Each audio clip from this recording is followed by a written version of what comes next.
1945, August 9 Rebellion, Nagasaki, Japan. When you hear the word Nagasaki, you imagine one flash, a single blinding moment, white light, then silence, then ash. That is the version history gave you.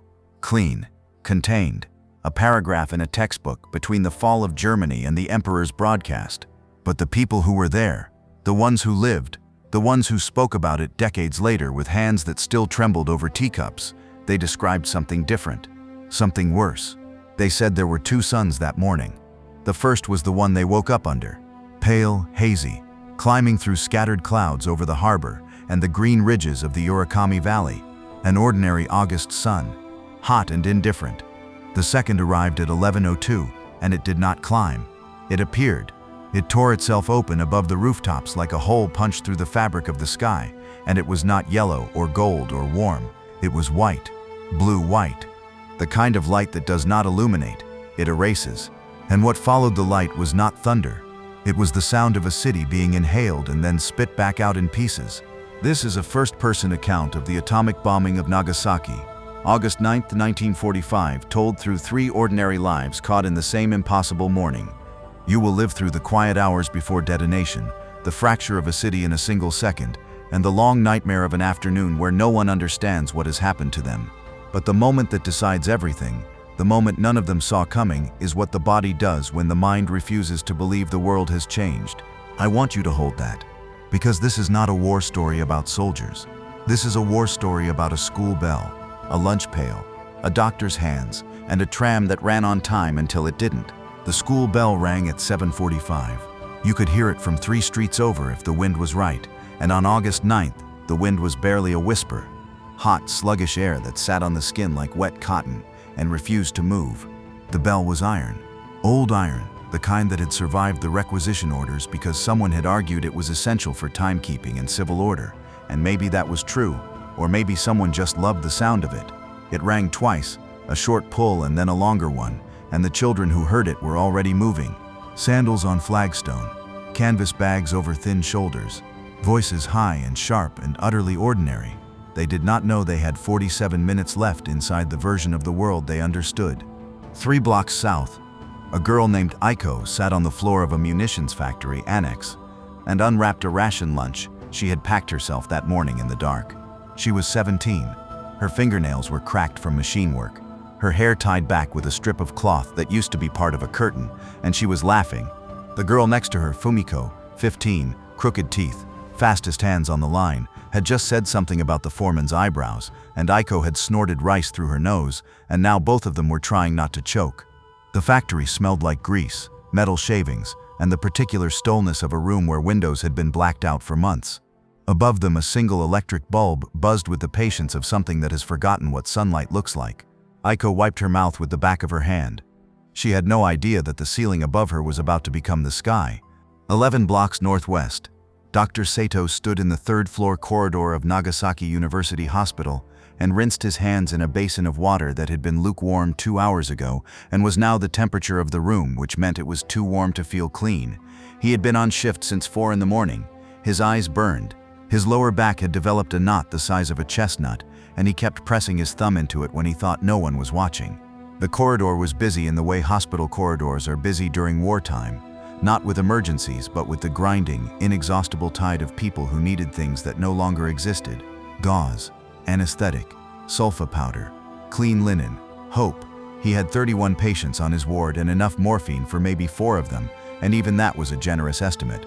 He dried his hands on a rag that smelled faintly of iodine and something older, something he had stopped trying to identify months ago. Through the window at the end of the hall, he could see the rooftops of the Urakami district stepping down toward the river. Clay tile, corrugated tin, the occasional charred patch from an earlier incendiary raid that no one had repaired because there was nothing to repair it with. The sky above was white with heat haze. He did not look up long enough to notice the aircraft. 6 streets east of the hospital, closer to the rail depot, a man named Tanaka stood on a narrow platform and checked his watch against the posted schedule for the 4th time that hour. He was 53, lean, meticulous, and had worked the Nagasaki tramway system for 19 years. His hands were calloused from brake levers. His uniform jacket, the same one he had been issued in 1941, was patched at both elbows and faded from black to a resigned shade of charcoal. The tram was 4 minutes late. This bothered him in a way that he knew was unreasonable given the state of the country, given the war, given everything, but routine was the last dignity a man could maintain when the world was pulling itself apart, and 4 minutes late was 4 minutes late. He heard the tram before he saw it. The familiar squeal of iron wheels on iron rail, a sound so embedded in his daily life that it had become a kind of heartbeat. He straightened his jacket. He squared his shoulders. He prepared to do his job exactly the way he had always done it, because that is what you do on the morning of August 9th when you do not yet know that August 9th is different from every other morning in the history of the world. The air raid siren had sounded once already that day, early, around 7:30, and it had been followed by the all clear within minutes. People barely flinched anymore. Nagasaki had been spared the firebombing campaigns that had gutted Tokyo, Osaka, and Kobe. There had been raids, a shipyard strike, a few incendiary runs that scorched the edges of the port district, but nothing like what the capital had endured. Some residents believed the city was being preserved deliberately, though no one could agree on why. A few whispered it was because of the Catholic population in Urakami, the largest Christian community in Japan, centered around the cathedral that had stood for decades as proof that faith could root itself anywhere. Others said it was the terrain. Nagasaki's valleys were too narrow, its hills too steep, the target geometry too complex for mass firebombing. Whatever the reason, the result was the same. People had grown comfortable with alarms. They heard the sirens and paused and then kept eating, kept working, kept rinsing their hands, kept checking the tram schedule. The sky could howl all it wanted. Nagasaki had survived this long. At 10:58, somewhere above the clouds, a B-29 named Boxcar banked toward a gap in the overcast. The bombardier was searching for a visual target. The original destination had been Kokura, but cloud cover had pushed the mission south. Nagasaki was the secondary. It was not chosen because it mattered more. It was chosen because the clouds parted. 4 minutes. The school bell had already gone silent. Aiko had finished her rice. Dr. Sato was walking toward a patient whose name he would never remember. Tanaka was watching the tram pull in, right hand raised in a signal that meant the platform was clear. And above all of them, above the church spires and the tin rooftops and the river that caught the light like a dirty mirror, the sky held its breath. In 90 seconds, a city becomes a rumor, the thing you have to understand about Nagasaki. The thing no photograph can show you and no map can explain is that the city breathed like a living body. It was not a flat grid like Hiroshima. It was not a sprawl. It was a port city built into the creases of the earth, folded between ridgelines and squeezed along valleys that ran like veins toward the harbor. The Urakami River split the northern districts in two and carried with it a smell that changed with the tide, brine and fish guts when the sea pushed in, rust and sediment when it pulled back. If you stood on the hills above the Urakami Valley and looked down, you saw a city that seemed to be hiding inside itself. Rooftops tucked beneath ridges, narrow lanes that turned without warning, neighborhoods stacked on slopes so steep that a man walking home from the shipyard might climb 200 steps before he reached his door. The geography was the city's personality, cramped, resourceful, intimate, and in 3 hours it would become the city's executioner, because blast waves do not travel in straight lines through valleys.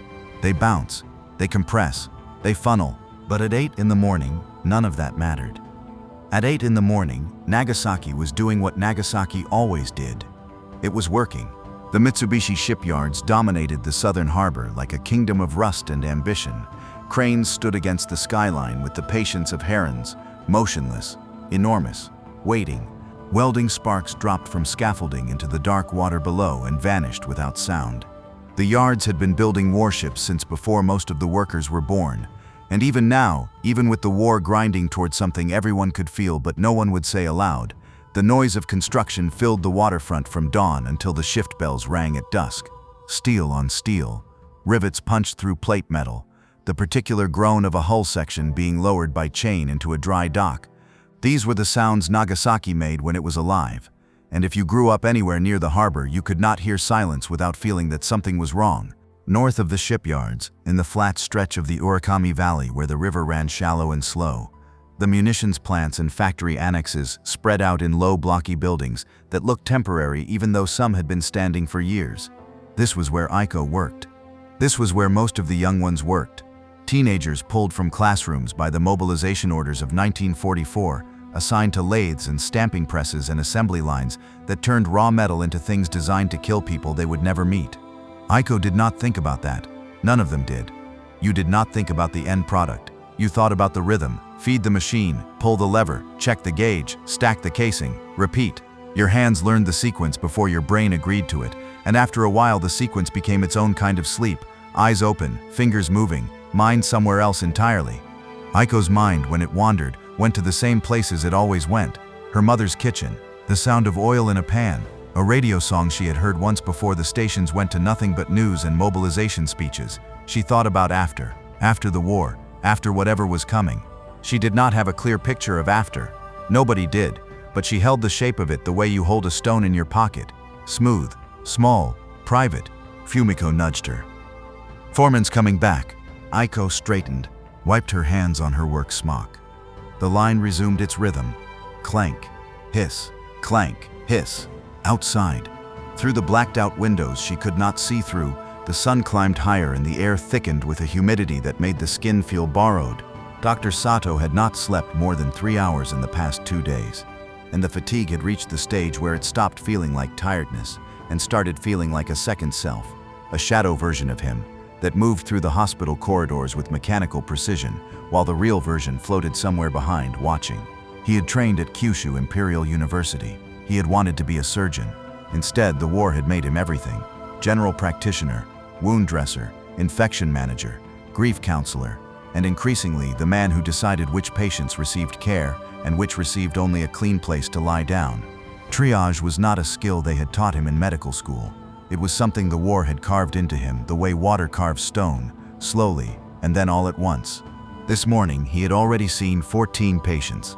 A dock worker with a crushed hand, an old woman whose cough had turned to blood, 2 children with dysentery, a soldier on leave whose leg wound had reopened, and who kept apologizing as though bleeding were a social failure.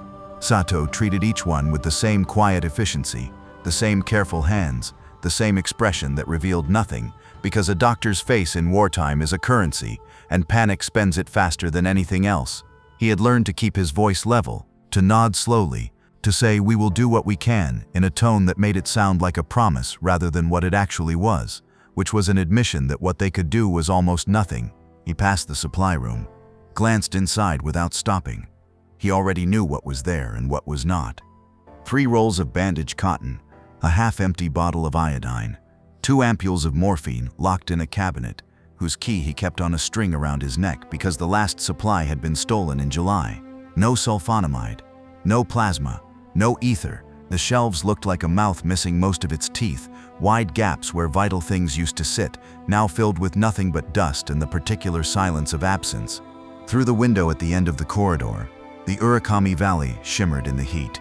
Tanaka's tram arrived at 8:07, 3 minutes late, which was an improvement over the 4 minutes he had calculated, and this small victory gave him a satisfaction that he recognized as absurd, but accepted anyway. The tram was a number 3 car, painted a faded blue that had once been the pride of the Nagasaki Electric Tramway Company, but now looked like a bruise on wheels. Its windows were cracked in 2 places. The wooden seats were worn smooth by 10,000 bodies. The overhead cable sparked and popped at the junction points, with a sound like small, irritable birds. None of this bothered Tanaka. He loved the system the way a clockmaker loves gears, not because it was beautiful, but because it moved, and because it moved with purpose, and because when it stopped moving, you could find the reason and fix it. He boarded, checked the brake, checked the bell pull, noted the passenger count. 11, mostly women and old men, the young ones all swallowed by the factories or the army. A woman near the front held a baby wrapped in a cloth so thin the child's skin showed through like light through paper.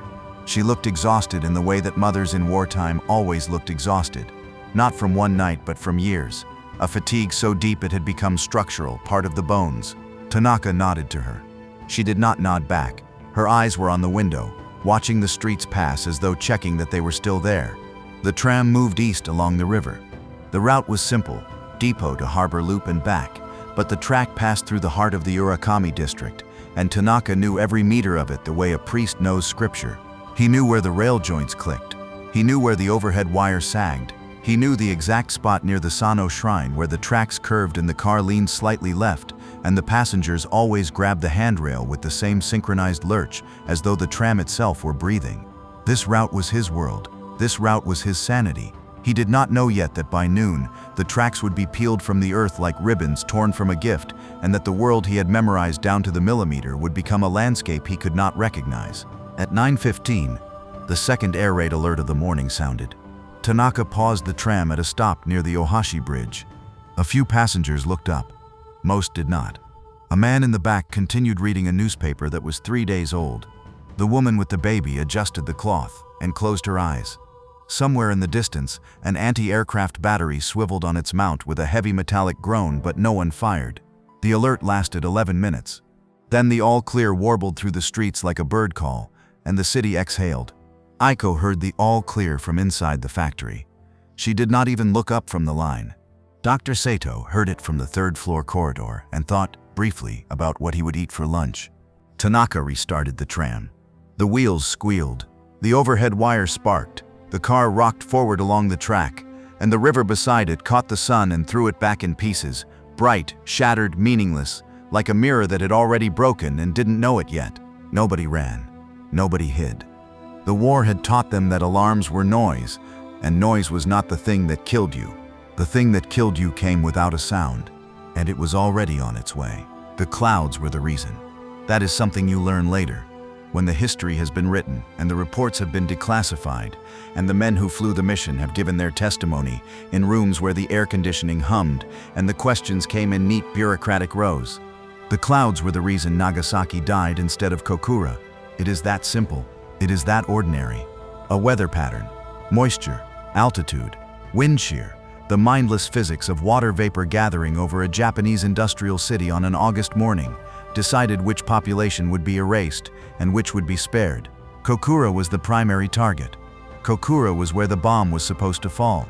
But Kokura was buried under cloud cover that morning, and the bombardier could not get a visual confirmation, and the mission rules required visual confirmation, and so after 3 passes over a city that refused to reveal itself, the B-29 named Boxcar turned south toward the secondary, toward Nagasaki, toward a gap in the overcast that would open for exactly the wrong number of seconds.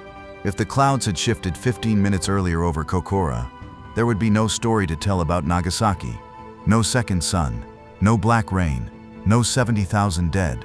There would instead be a story about Kokura, and the people of Nagasaki would have lived out their lives never knowing how close they came. But clouds do not negotiate. They do not consider. They move according to pressure and temperature and the rotation of the earth.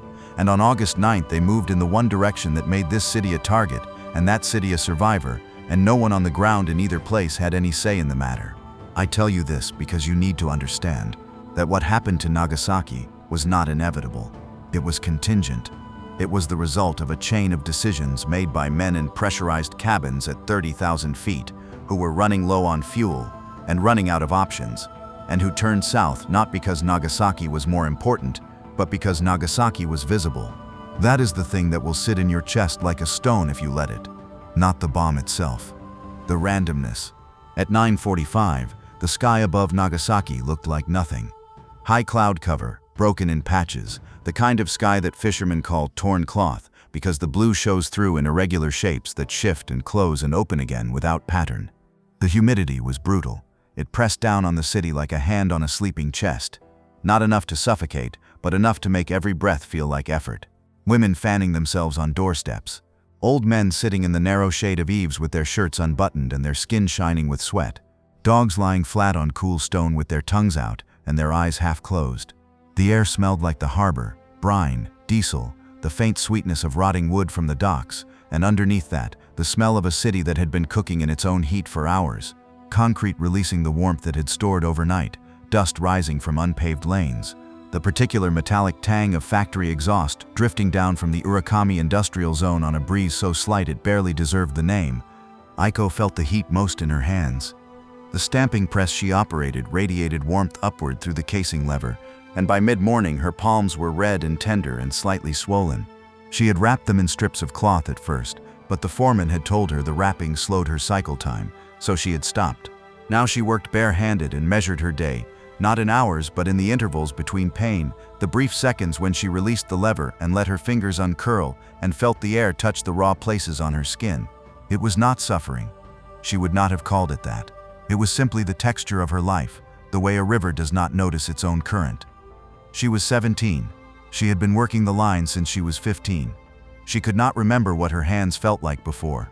Fumiko had gone to the latrine, and the line felt emptier without her. Not quieter.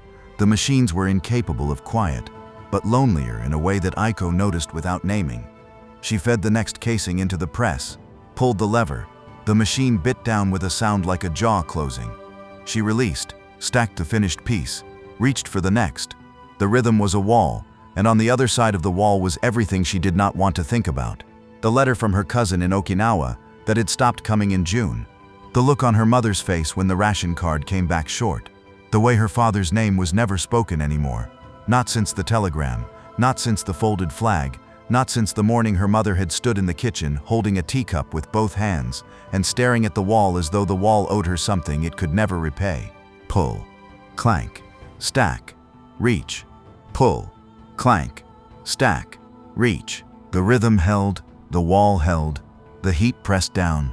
At 10:15, Dr. Sato finished his rounds on the third floor and descended to the second, where the overflow ward had been established in what used to be a lecture hall. The desks had been removed and replaced with futons, laid edge to edge on the floor, and the room smelled like iodine and urine and the stale breath of people who had been lying in the same position for too long. There were 22 patients in the overflow ward. Sato knew their names. He knew their conditions. He knew which ones would recover and which ones were waiting, though they did not know it yet. He moved between the futons with the careful steps of a man crossing a frozen pond, deliberate, balanced, never quite trusting the surface beneath him. A nurse named Yoshida met him at the door. She was 40, efficient, and had the kind of face that communicated information before her mouth opened. Today her face said, "We are out of clean water on this floor." Sato nodded. He did not ask where the water had gone. Water was like everything else in the hospital. It existed in a state of perpetual disappearing, used faster than it could be carried in, allocated and reallocated and fought over in the quiet, exhausted negotiations that passed for administration in a wartime hospital. He would send an orderly to the well behind the pharmacy building. He would add it to the list of tasks that grew longer every hour and never grew shorter. He stopped at the futon nearest the window. An old man, 70, maybe older, lay on his back with his eyes open and his hands folded across his chest in a posture so still it looked rehearsed. His name was Uchida. He had been a school teacher before the war. He had stomach cancer, and there was nothing Sato could do for him except keep him comfortable, and keeping him comfortable meant morphine, and morphine meant the key on the string around Sato's neck, and every time he used it, he calculated the subtraction, one more dose for Uchida, one fewer dose for the next patient who would need it more. This was the arithmetic of wartime medicine. It was not taught, it was endured. "How is the pain?" Sato asked. "Present," Uchida said. He said it the way he might have said Tuesday, as a fact, not a complaint. Sato checked the man's pulse. Thin, thready. The skin of his wrist felt like paper over wire. Through the window beside the futon, the Urakami Valley lay spread out in the haze, and from this angle you could see the cathedral, the Urakami Cathedral, the largest Catholic church in East Asia, its twin bell towers rising above the rooftops of the surrounding neighborhood like two hands reaching for something that kept moving away. The bells had not rung in months. There was no one left to ring them, but the towers still stood, and their shadows still fell across the lane below in the same pattern they had followed for decades, measuring the hours in silence, because silence was all they had left to give. Sato did not look at the cathedral. He was already moving to the next futon. On the tram line, Tanaka was completing his second full circuit of the morning route. The tram rocked gently on the curves, and the motion had become so familiar to his body that he no longer braced for it. He simply leaned, the way a tree leans into wind, without decision or effort. The passenger count had thinned. The woman with the baby had exited near the Hamaguchi stop. Two schoolboys had boarded at the Ohashi Bridge, talked in excited whispers for 3 stops, and then jumped off near the entrance to the Suwa Shrine, with the particular urgency of children who have somewhere important to be, and no intention of explaining where. The car was now carrying 6 passengers. An old man asleep near the rear door, his chin on his chest. A young woman in a factory smock reading something she kept folded small in her palm. A letter, Tanaka guessed, though he did not look closely enough to confirm. A businessman in a Western suit that had seen better years, holding a briefcase on his lap with both hands as though it contained something alive. The overhead wire popped. Tanaka adjusted the speed. The track ahead curved toward the Urakami district, and as the tram rounded the bend, he saw what he always saw at this point in the route. The valley opening up before him, the river catching the light, the rooftops stepping down toward the water in a cascade of tile and tin. It was not a beautiful view, not in the way a painting is beautiful, but it was his view. He had memorized every angle of it. He knew which rooftop caught the morning light first. He knew where the smoke from the factories would drift when the wind came from the south. He knew the exact spot where the reflection off the river would hit the tram windows and make the passengers squint. This was his world. Ordinary, repetitive, known. And in 47 minutes it would cease to exist, and the knowledge he carried in his bones would become the memory of a place that could never be verified, because there would be no one left who had seen it the same way. At 10:53, a spotter on the hills above the harbor reported a single aircraft at high altitude, heading northwest. The report moved through the city's thin defense network, telephone to switchboard to command post, with the sluggish indifference of a system that had processed too many false alarms to treat any one of them as real. No siren was activated, no order was given. The aircraft was a single plane, and single planes were reconnaissance. Everyone knew that. Bombers came in formations. Bombers came with escorts. A lone B-29 at 30,000 feet was a camera, not a weapon. That was the logic. That was the assumption. That was the last mistake Nagasaki would ever make. Aiko did not see the plane. Her windows were blacked out. Dr. Sato did not see the plane. He was on the second floor, facing the interior courtyard. Tanaka might have seen it. He was outside, on the open platform of the tram, facing the sky. But he was watching the track, not the clouds. He was watching the rails converge at the vanishing point ahead.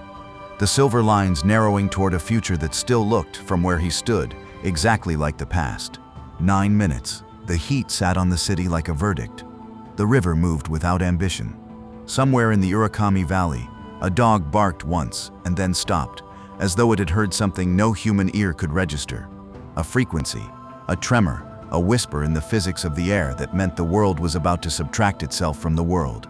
The clouds shifted. A gap opened.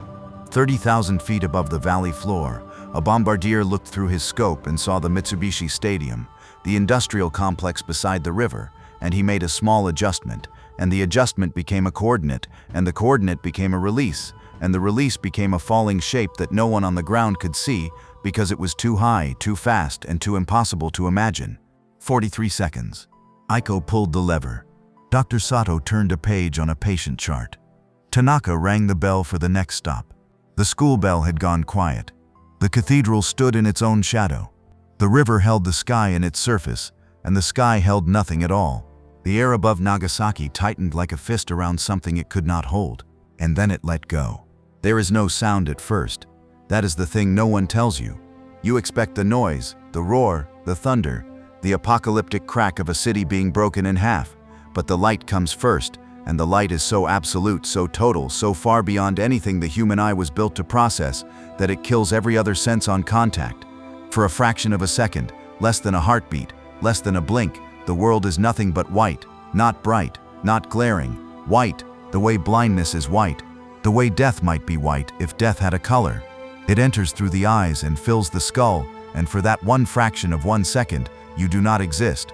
You are not a person, you are not a body, you are a thing that has been emptied by light, and the light does not care what you were before it arrived.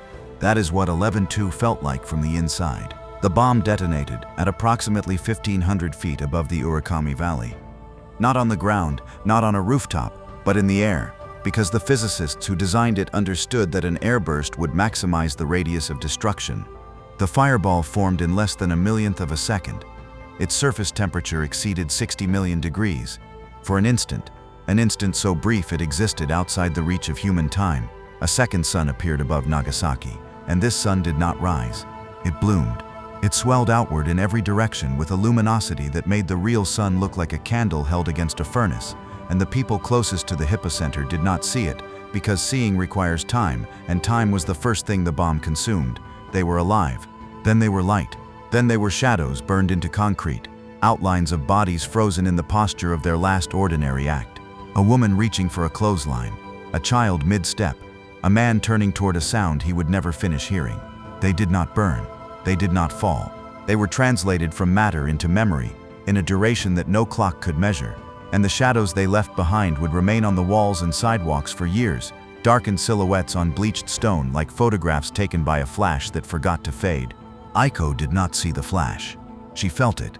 The factory wall faced northwest, away from the hypocenter, and the blacked-out windows filtered the initial light into a pulse, a single searing flare that turned the darkness behind her eyelids red, then orange, then white, even though her eyes were open and her hands were on the lever and her body was still standing in the posture of work. She had time to think one word, just one. The word was what, not spoken, not formed, just a shape in her mind, the beginning of a question that would never reach its end, and then the shockwave arrived. It did not arrive like wind. Wind pushes. Wind moves air from one place to another with force and direction, and a physics you can understand even if you cannot resist it. The shockwave did not push. It replaced. It took the air that existed inside the factory, the hot, grease-smelling, machine-tainted air that Aiko had been breathing for 3 hours, and it substituted something else, something that was not air but pressure, a wall of compressed atmosphere moving at 700 miles per hour that hit the building like a fist made of weather. The blacked-out windows did not shatter. They exploded inward. Glass became rain, not falling rain but horizontal rain, a blizzard of fragments traveling fast enough to embed themselves in concrete, in wood, in skin. The ceiling buckled. The stamping press beside Aiko lifted off its bolts and slid 3 feet across the floor with a shriek of metal on stone that sounded like an animal dying. Aiko was thrown. She did not feel the throwing. She was at the lever and then she was somewhere else, on the floor, on her back, covered in dust and fragments and a heat so intense it felt liquid, as though the air itself had melted and was pouring over her like water from a pot. Her ears were gone. Not damaged, gone. The sound had been replaced by a single tone, a high, thin, endless ring that filled her skull the way the light had filled the room, totally, without mercy, without pause. She opened her mouth. Dust entered. She closed it. She could not feel her left hand. She could not feel her legs below the knee. She could feel her heartbeat, and her heartbeat was the only evidence she had that she was still a living thing in a world that had just proved it could unmake living things without effort. Fumiko had been 3 steps away. 3 steps. The distance between the stamping press and the corridor that led to the latrine. Aiko turned her head slowly, because turning her head required a negotiation with muscles that no longer trusted the signals her brain was sending. And she looked for Fumiko, and where Fumiko had been standing there was now a shape that did not look like a person. It looked like a pile of things, cloth, dust, metal, something dark. And Aiko stared at it for a duration she could not measure, and her mind refused to assemble the shape into meaning. It was not denial. Denial is a decision. This was simpler and more terrible. Her brain had encountered information it could not process, and so it did not process it. It just looked. And the ringing in her ears filled the space where understanding should have been. 11 blocks away, Dr. Sato was in the second-floor corridor when the world pivoted. He had been walking toward the stairwell. His right hand was on the wall, a habit he had developed during night shifts, when the lights were dim and the floors were slick and the wall was the only reliable thing in a building that felt less solid every month. His right hand was on the wall, and then the wall moved. Not cracked, not shook, moved. The entire surface shifted under his palm like the skin of something alive, and in the same instant the corridor filled with light, not from the windows but from everywhere, as though the building itself had become luminous, as though the concrete and plaster and tile had absorbed something they could not contain and were vomiting it back into the air. Sato was lifted off his feet. He did not jump. He did not fall. He was picked up by a force that had no hands and thrown backward down the corridor with the casual violence of a man brushing a crumb from a table. He hit the far wall with his shoulder and his skull and slid to the floor, and the floor was covered in glass and plaster dust and something wet that he would later realize was blood, not his own, not all of it, from the patients in the ward behind the wall he had just been leaning against. The noise arrived after the impact. That is the wrong order. The human mind expects sound to precede consequence. You hear the thunder, then you see the lightning. But the bomb reversed this. The consequence came first. The light, the pressure, the displacement of everything solid and familiar. And then, seconds later, the sound. And the sound was not a bang. It was not an explosion in the way Sato understood explosions. Sharp, directional, finite. It was a roar that had no edges. It came from below and above and inside the walls simultaneously, a sound so low and so vast that it felt geological, as though the earth itself had groaned and it did not stop. It rolled through the building in waves, each wave slightly softer than the last, but none of them soft, and the windows that had survived the initial shockwave now failed, one after another in a chain of percussive pops that sounded like gunfire but wasn't, and the air that rushed in through the broken frames was hot, not warm, not heated, hot in the way an oven is hot when you open the door and the first breath hits your face and you flinch. Sato flinched. He was on the floor, his shoulders screaming, his vision blurred, his mouth full of dust and copper, and he flinched from the heat because the heat was wrong. Heat did not belong inside a hospital corridor in the middle of the morning. Heat like this did not belong anywhere in the world, he understood. He tried to stand. His legs responded, but slowly, as though they were translating his intentions from a language they had recently forgotten. He got to one knee, put a hand on the wall. The wall was warm. He pulled his hand back and looked at his palm. It was gray with dust and red with a cut he could not locate. Through the ruined window at the end of the corridor, he saw something that his mind initially refused to categorize. The Urakami Valley, the view he had seen every day for 3 years. The rooftops, the river, the cathedral towers was not there. In its place was a column of smoke and dust rising from the valley floor with a speed and density that looked solid, as though someone had driven a pillar of dark stone through the center of the city, and it was still growing, still climbing, pulling debris and fire and air upward into itself with a hunger that had no limit. The column was already taller than the hills, it was already wider than the river, and at its top, something was forming, a shape, a mushroom, an obscene flowering of superheated gas and pulverized matter that spread outward against the sky like a bruise blooming in fast motion. He stared at it. He could not look away. It was the most terrible thing he had ever seen, and he had seen men die on operating tables with their organs in his hands. This was worse. This was not a death. This was an erasure. An entire district of the city, homes, streets, temples, people, lifted into the sky and turned into a cloud that looked, from where he stood, almost beautiful, almost like weather. Tanaka's tram had been approaching the Matsuyama stop when the light struck. He was on the open platform at the rear of the car, his hand on the brake lever, his body positioned in the habitual stance of 19 years, feet apart, knees slightly bent, weight balanced for the next curve. The light hit him full in the face. He did not close his eyes fast enough. The flash entered his retinas and left an afterimage so intense that it would persist for hours, a blue-white disc floating in the center of his vision like a hole burned through a photograph. He stumbled backward. His hand slipped from the brake, and then the shockwave caught the tram.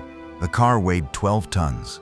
It was made of steel and wood and glass, mounted on iron wheels bolted to iron axles that sat in iron tracks sunk into the roadbed. It was heavy. It was grounded. It was the most solid thing on the street. The shockwave lifted it and set it down sideways. Not flipped, shifted. The entire car slid laterally off the tracks and came to rest at an angle against a low stone wall, tilted like a toy placed carelessly by a child who had lost interest. The overhead wire snapped. It whipped down across the roof of the car with a crack that sounded like a rifle shot and then lay across the pavement, sparking once, twice, and then going dead as the current failed. Inside the car, the passengers were on the floor.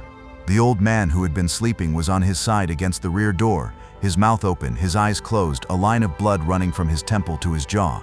The young woman with the letter was crumpled beneath a seat, her hands still clutching the paper, which was now torn in half. The businessman's briefcase had burst open, and its contents, papers, a pen, a photograph of a woman and 2 children, were scattered across the tilted floor like evidence from a trial that would never be held.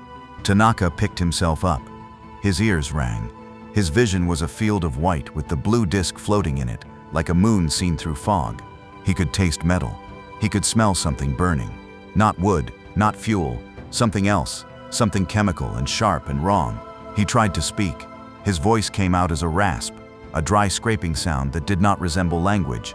He cleared his throat, tried again. "Is anyone?" he began. But the sentence died. Because through the cracked and tilted window of the tram, he could see the sky above the Urakami Valley, and the sky was no longer the sky. It was a wall of smoke and light, and rising darkness that turned the noon sun into a dim smear behind a curtain of ash, and at its center was a glow, red, orange, shifting, alive, that pulsed like a heartbeat, belonging to something that should not have a heartbeat. Something vast and newborn and terrible that was still growing, still feeding, still pulling the city into itself, one rooftop at a time. Tanaka stood on the tilted platform of his ruined tram and watched the column rise, and he understood nothing. He understood that something had happened. He understood that the world had changed, but the distance between something happened and what happened was a gap his mind could not cross, because the thing that had happened did not fit inside any category his 53 years of life had built for him. It was not a bomb. Bombs made craters. Bombs destroyed buildings. Bombs did not turn the sky into a living thing that breathed smoke and swallowed light. He did not have a word for what he was seeing. No one in Nagasaki did. The word would come later, from the Americans, from the scientists, from the history books that would describe this moment in clinical terms designed to make it comprehensible. But standing on the platform at 11:03 on August 9th, Tanaka had no word. He had only the image, the column, the glow, the second sun still burning in his eyes like a question he would carry for the rest of his life. And below the column, in the flattened, burning, dust-choked ruins of the Urakami Valley, the city of Nagasaki had become a place that no longer matched any map, any memory, or any prayer. 70,000 lives were ending, or had ended, or were beginning, the long, slow process of ending that would take hours, days, weeks, and in some cases years to complete. And the survivors, the ones who could still move, still breathe, still think, were crawling out of wreckage into a world that looked like the surface of a planet that had given up on being habitable. The second sun had opened its eye, and it was not finished looking. The first thing you notice after the world ends is that time stops working, not in a metaphorical sense, not in the poetic way people describe shock or grief. Time literally stops functioning as an organizing principle of experience. You do not know how long you have been on the floor. You do not know if the sound you just heard was 10 seconds ago or 10 minutes ago. You cannot distinguish between the immediate past and the present, because the present has become a single unbroken condition: dust, heat, ringing, pain, and within that condition there are no intervals, no markers, no before and after. There is only the continuous fact of still being alive, which arrives not as relief but as confusion, because the world you are alive inside bears no resemblance to the world you were alive inside a moment ago, and the bridge between the two has been vaporized along with everything else. Aiko opened her eyes, or realized they were already open, which was worse because it meant the darkness she was seeing was not behind her eyelids but in front of them. The factory was gone, not destroyed in the way she understood destruction, walls cracked, ceiling sagging, machines displaced. Gone in the way a word is gone after you forget it. The space around her had been reorganized by a force that did not respect the distinction between wall and floor and ceiling, and what remained was a landscape of broken angles and collapsed surfaces that her eyes could not assemble into architecture. Dust hung in the air so thick it had texture. She could feel it against her skin like gauze, could taste it on her tongue, could feel it collecting in the corners of her eyes and in the folds of her nostrils. It was not ordinary dust. It was ground-up building, concrete reduced to powder, plaster dissolved into particles so fine they moved like smoke, and underneath the dust, beneath it, inside it, threaded through it like a secret, was heat. Not the heat of the factory she had known, the manageable warmth of machines and closed spaces. This was furnace heat, oven heat, the heat of air that had been cooked by something far beyond fire, and it filled her lungs with each breath and made each breath feel like drinking. She moved her right hand. It responded. She moved her left hand. Nothing. She turned her head slowly, carefully, because her neck felt as though someone had replaced her spine with a column of broken glass, and she looked at her left arm. It was pinned beneath a section of the stamping press frame, a steel beam that had fallen across her forearm at an angle that looked wrong in a way she could not immediately explain. Then she could explain it. The beam was pressing her arm flat against the concrete floor, and the shape of her forearm beneath the beam was not the shape an arm should make. It was too wide, too flat. There was no pain yet. The pain was somewhere behind her, gathering itself, preparing to arrive, but for now her body had done the merciful thing and shut down the nerve pathways between her arm and her brain, and the arm lay there, pinned, misshapen, hers, like an object that belonged to someone else. She did not scream. Screaming requires air and intention, and the belief that someone will hear you, and she had none of these things. She had dust and silence, and the ringing in her ears that had become so constant, it had ceased to be a sound and had become a condition, the background frequency of her new existence, as permanent and unremarkable as gravity. She lay on her back in the ruins of the factory and stared upward at a ceiling that was no longer there, and through the gap where the ceiling had been, she could see the sky, and the sky was brown, not gray, not blue, brown, the color of earth, as though the ground and the air had switched places, and the world was now upside down, and she was looking up at the soil from below. She began to pull. Not her arm, she understood, dimly, without medical knowledge, without terminology, that pulling her arm from beneath that beam would cost her something she could not afford to spend. She pulled her body. She twisted her torso to the right, pressing her right elbow into the rubble for leverage, and she dragged herself sideways, inch by inch, until the angle of the beam shifted, and her left arm slid free with a sensation that was not pain but wrongness, a deep structural wrongness that traveled from her wrist to her shoulder and settled behind her collarbone like a moan that had no voice. She held her left arm against her chest with her right hand. The arm was limp, the fingers did not move, the skin along the forearm was already darkening, not bruising but something else, something deeper, the body's first attempt to wall off damage it could not repair. She stood. It took 3 attempts. Each attempt taught her something new about which parts of her body still worked and which had resigned. Her legs functioned, though her left knee buckled once and sent a bolt of white through her vision. Her ribs ached on the right side, cracked maybe, or just compressed by the fall. Her face was wet. She touched it with her working hand and her fingers came away red, and she did not know where the blood was coming from because her face did not hurt, not in any specific place, and that absence of specific pain was somehow more frightening than the blood itself. She needed to move. She did not know where. She did not know what was outside the factory. She did not know if there was still an outside, or if the entire world had collapsed into the same heap of dust and iron that surrounded her. But staying was not an option. The heat was increasing. Somewhere to her left, where the assembly floor had been, where the rows of presses and lathes had stood in their orderly lines, something was glowing, not burning, glowing. An orange warmth that pulsed behind the curtain of dust like a lantern in fog, and the glow was spreading, and the air near it was beginning to move, not wind, but convection, the slow, heavy circulation of superheated air rising and cooler air rushing in to take its place. The factory was going to burn. It was already burning. It just had not told her yet. She moved toward what she believed was the exterior wall. Each step was a negotiation between her body and the wreckage, over a fallen beam, around a crater where the floor had collapsed into the basement level, through a gap between 2 sections of the wall that had folded inward like pages in a book someone had slammed shut. She held her left arm against her body. She breathed through her mouth because her nose was full of blood and dust. She did not look back at the place where Fumiko had been standing, because looking back was a luxury that required a version of courage she did not yet possess. She looked forward. She looked at the next step, the next handhold, the next patch of ground that might or might not support her weight. This was the entire scope of her existence now, the next 3 feet of earth. Everything beyond that was theory. She reached the wall, found a gap. Light entered through it, gray, filtered, thick with particles. She pushed through the gap and emerged into a world that she could not recognize as Nagasaki. Dr. Sato was already on his feet. This was not bravery. It was reflex. The deep, involuntary programming of a man who had spent his adult life responding to emergencies, whose body had learned to move toward damage the way water moves downhill, without consultation with the parts of himself that were terrified. He was terrified. His hands were shaking. His left shoulder was dislocated. He could feel the joint sitting wrong in its socket, the humeral head pressing against tissue that was not built to receive it, and each movement of his left arm sent a wave of nausea from his shoulder to his stomach. He ignored it. He had 3 working limbs and a functioning brain and a hospital full of patients who were now, he could hear them, through the ringing, through the dust, through the broken walls, screaming. The corridor was unrecognizable.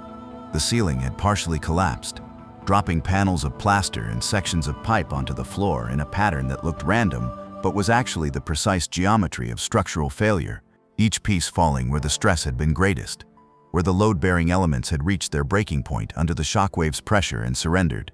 Sato climbed over the debris. His shoes crunched on glass.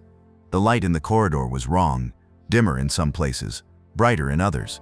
the natural illumination from the windows now competing with a reddish glow that entered from outside and turned the dust clouds amber. He reached the ward door. It was off its hinges, leaning against the frame at an angle. He pushed past it. The ward was a disaster inside a disaster. The futons had been thrown across the room by the blast. Patients were on the floor, some moving, some not, some making sounds that were not words but were unmistakably human, the raw vocal output of bodies in distress. Nurse Yoshida was already inside. She was bleeding from a cut above her right eye, and the blood was running into her eye, and she was not wiping it because both of her hands were occupied, one pressing a wadded cloth against the throat of a man whose neck was open, the other reaching for a roll of bandage that had spilled across the floor and unraveled into a white ribbon that looked in the dusty light like a snake made of cotton. "How many?" Sato asked. His voice was steadier than he expected. The doctor voice, the crisis voice, the voice that existed separately from the man it belonged to and did its job regardless of what the man was feeling. "I don't know," Yoshida said. She did not look up. "Some are under the debris. I can hear them." Sato moved to the nearest patient. The old man Uchida, the school teacher with stomach cancer, was on his side beneath a section of fallen ceiling, his face turned toward the wall, his body very still. Sato knelt, checked for a pulse, found it, faint, irregular, but present. The ceiling section had landed across Uchida's legs but had been deflected by the futon frame, creating a small pocket of space that had saved the old man's torso. Sato calculated. The legs might be broken. The pelvis might be fractured. Moving him could cause spinal damage. Not moving him would leave him beneath a slab that might shift with the next aftershock or collapse entirely if the floor gave way. He made the decision in 2 seconds. He braced his right arm under Uchida's shoulders and pulled. The old man cried out. The sound was thin, almost bird-like, and it cut through the ambient noise of the ward with a clarity that made Sato's jaw clench. He pulled again. Uchida slid free. His legs were intact, bruised, scraped but not broken. A small mercy. The smallest mercy in a building that had just become a collection of large and small mercies, each one measured against the horrors surrounding it. "Start moving the ambulatory patients to the ground floor," Sato told Yoshida. "Anyone who can walk, get them to the courtyard. Anyone who can't walk, mark them. I'll come back." He did not wait for her to respond. He was already moving toward the stairwell, because the stairwell led down, and down led to the ground floor, and the ground floor led to the entrance, and the entrance led to the city, and the city, whatever was left of the city, was about to send him every broken body it had. He reached the stairwell, looked down. The stairs were intact but covered in debris, chunks of plaster, shards of glass, a section of handrail that had been wrenched from the wall and now lay across the steps like a fallen branch. He descended. At the ground floor landing, the air changed. It became hotter, thicker, and it carried with it a smell that Sato recognized from the incendiary raids earlier in the war, the smell of a city on fire, not wood smoke, not the clean domestic scent of a cooking fire or a hearth. This was the smell of everything burning simultaneously: wood, fabric, rubber, paper, oil, and beneath all of it, faint but unmistakable, the sweetness that he knew was human tissue and that he did not allow himself to name. He pushed through the ground floor entrance. The door was jammed. He kicked it. It scraped open. He stepped outside, and the world he entered was not the world he had left that morning. The sky was dark. At noon, the sky was dark, and it was not the darkness of clouds or night, but the darkness of material, ash, dust, debris, particulate matter so thick and so high that it had blocked the sun and turned the city into a shadowland where noon looked like dusk, and the only illumination came from the fires, and the fires were everywhere, not concentrated, not localized, scattered across the visible landscape in patches and streams and broad swaths of orange and red that moved through the ruins with the slow, deliberate pace of something that had nowhere to be and all the time in the world. The Urakami Valley was burning.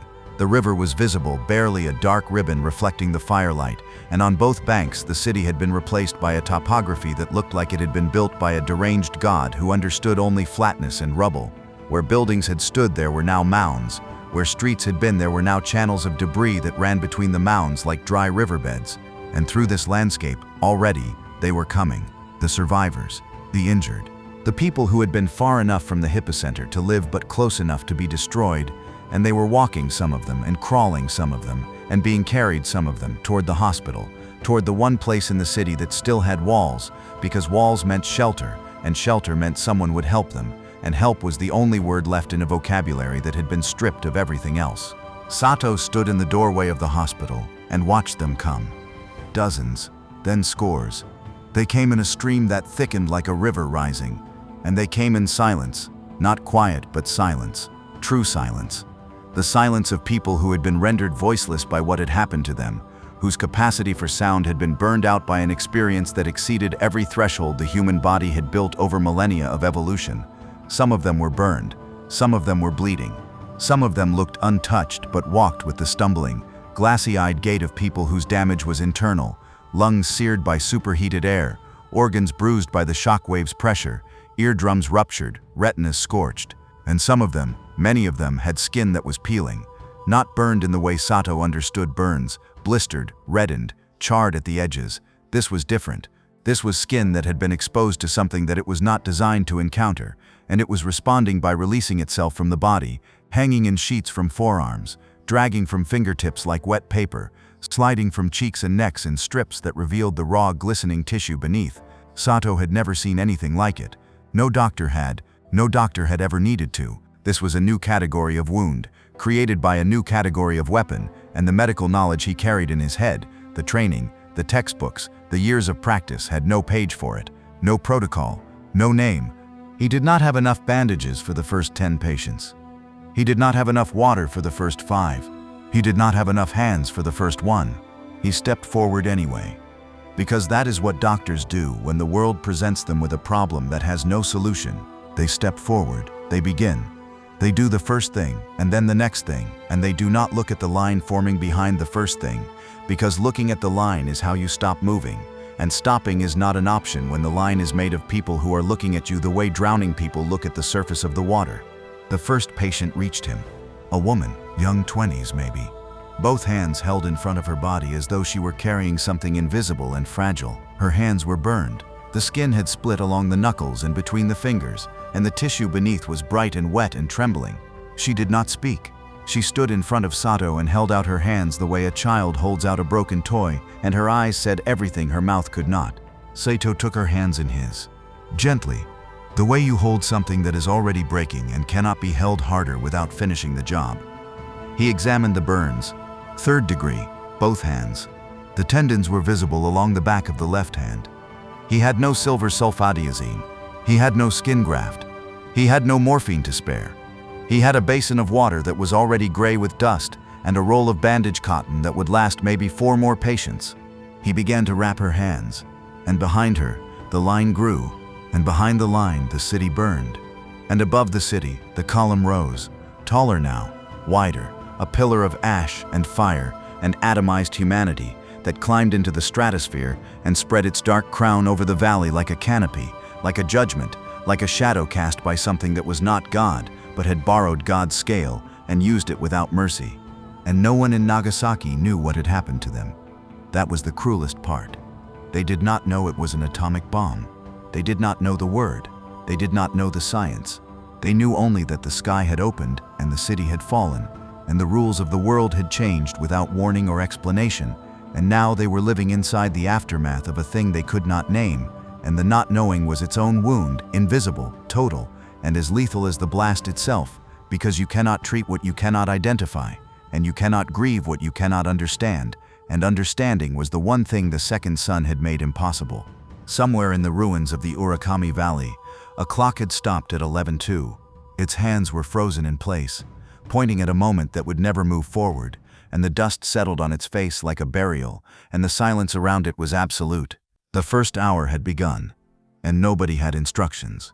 The city moved. That is the only way to describe it. The city itself, what was left of it, began to move, not as a structure but as a body, a wounded organism dragging itself toward the only things it understood: water, open ground, air that did not taste like furnace. The Urakami River became the spine of this movement, the central artery along which the injured flowed, not walked, not marched, flowed, in a current of human bodies that looked, from the hillsides above, like a dark liquid pouring slowly through a landscape of rubble and fire. They moved toward the river because the river was the one thing that still made geographical sense. The streets were gone, not blocked, gone, The grid that had organized Nagasaki into neighborhoods and districts and postal routes had been erased so thoroughly that a man standing on what had been a major intersection could turn in a full circle and not find a single recognizable feature. No street signs, no storefronts, no corners. The blast had not merely flattened buildings.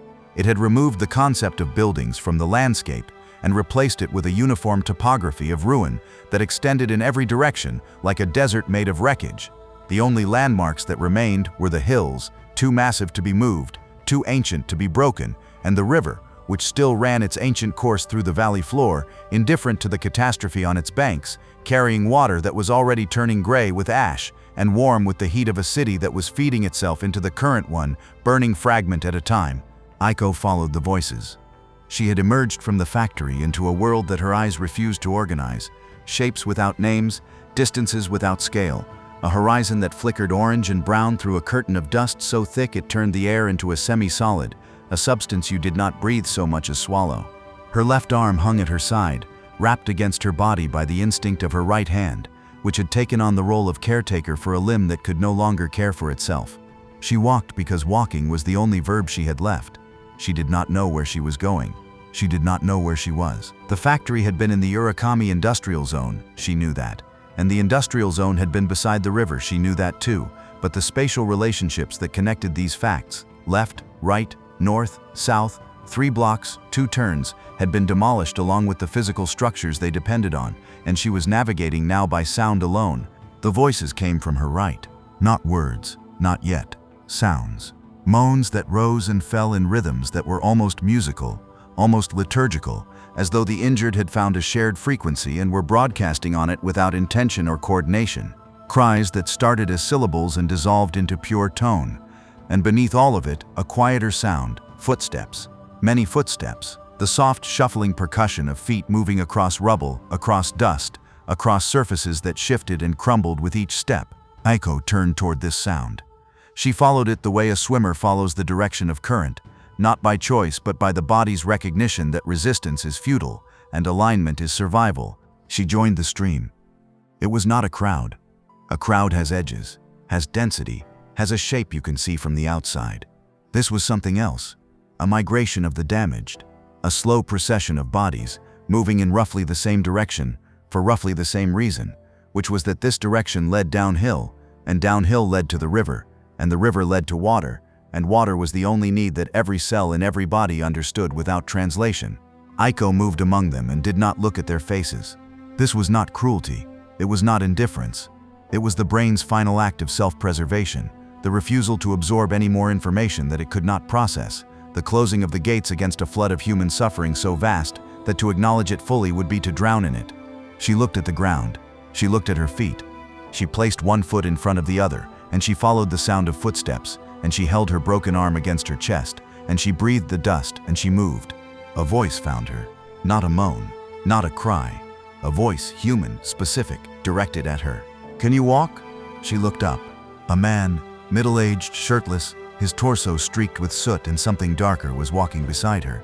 His face was calm in the way that deep shock produces calm, the flat, expressionless composure of a nervous system that has shut down every non-essential function and is running on the minimal circuitry required to keep the body vertical and moving forward. He was looking at her arm. "I can walk," she said. Her voice came out as a croak, a sound so foreign to her own ears that for a moment she thought someone else had spoken. "The river is this way," the man said. He pointed. His hand was burned across the back, the skin tight and shiny and already beginning to blister.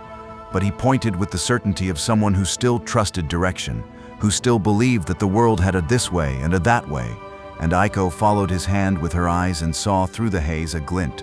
Water. The river. 100 meters ahead, maybe less. The ground sloped downward and the rubble thinned, and there was the Urakami, moving slowly between banks that were now crowded with people, sitting, lying, kneeling at the water's edge, scooping the gray liquid into their mouths with cupped hands, pressing their burned faces into the surface, lowering children toward the current, the way you lower a fever patient into a bath. She walked toward it. The man walked beside her for a while, then veered off toward a cluster of figures huddled near a section of wall that was still standing, the only vertical surface visible in any direction, and therefore a magnet for anyone who craved the illusion of shelter. Aiko continued alone. She reached the riverbank. She knelt. The motion sent a shock through her left arm that traveled up through her shoulder and detonated behind her eyes in a white flash that was for one terrible instant indistinguishable from the flash that had started everything. She gasped, steadied herself, reached her right hand into the water. The water was warm, not cool, not refreshing, not the clean relief her body was begging for. It was warm with the heat of the fires upstream, and it was gray with ash, and it carried in its current small things, fragments of wood, scraps of cloth, a shoe, a piece of paper with writing on it that dissolved as she watched, and she drank it anyway. She cupped her right hand and brought the water to her mouth and drank, and it tasted like smoke and metal and something faintly chemical that she could not name, and it was the most important thing she had ever put in her body because her body was dying of thirst, and thirst does not negotiate with quality. She drank again, and the water entered her stomach and her stomach accepted it, and for a few seconds, just a few, the world contracted to a single point of experience. Thirst, water, swallow, relief, nothing else existed, nothing else mattered. The ruined city, the missing sky, the broken arm, the memory of Fumiko's shape on the factory floor, all of it receded behind the immediate, animal urgency of water entering a body that needed it, and Aiko knelt at the river's edge and drank the poisoned water of her destroyed city and felt, for those few seconds, something that was almost peace. Then a sound reached her. A voice thin, high, somewhere to her left, upstream. A child's voice. Not crying, calling, a single word repeated over and over. A word that Aiko could not make out because the distance and the dust and the ringing in her ears turned it into a syllable without meaning, a note without melody. She stood, looked upstream. Through the haze she could see a small figure standing at the water's edge, alone facing the river, hands at its sides, mouth open.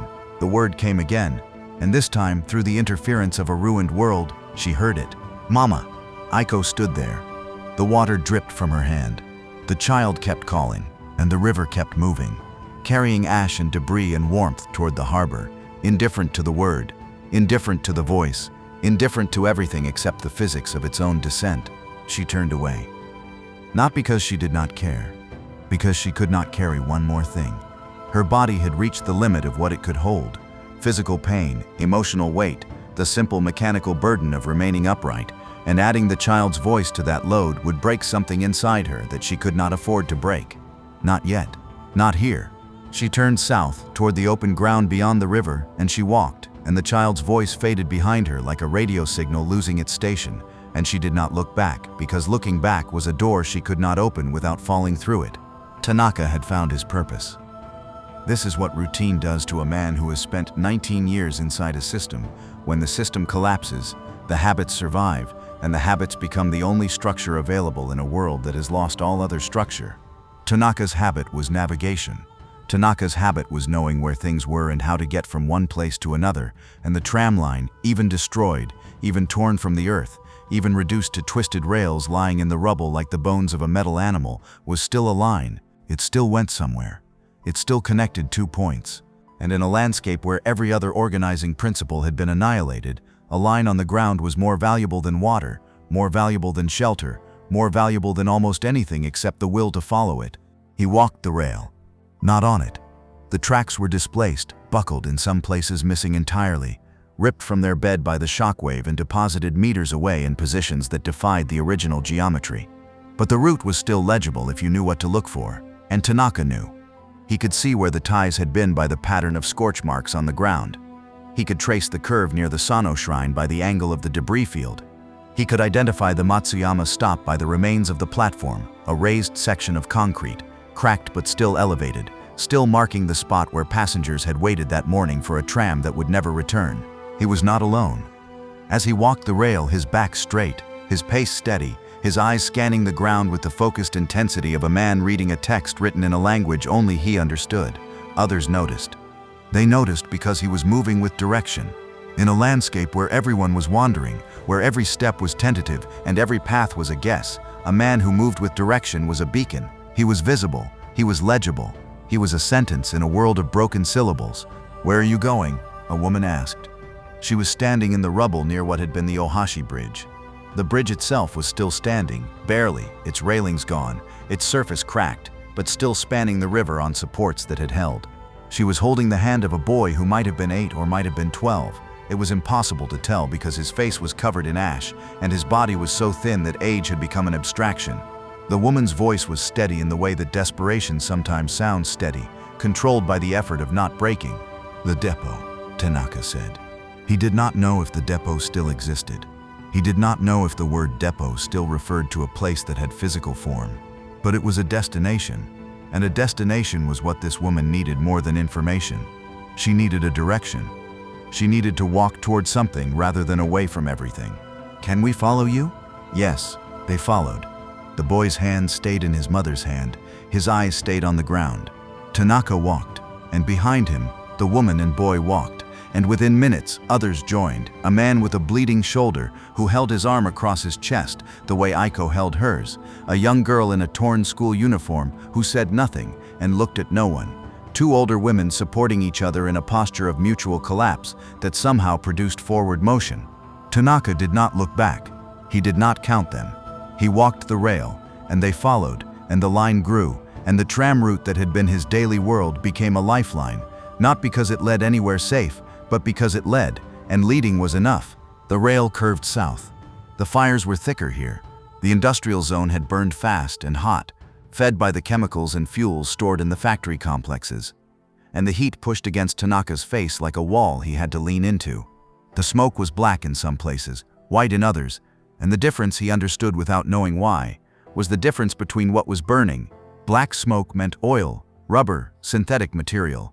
White smoke meant wood, paper, cloth, and mixed into both, rising in threads that twisted together as they climbed, was a third kind of smoke, thin, pale, almost invisible, that carried a smell Tanaka would never describe to anyone for the rest of his life, because describing it would require him to name what was burning, and naming it would make it real in a way that memory alone could almost keep at a distance.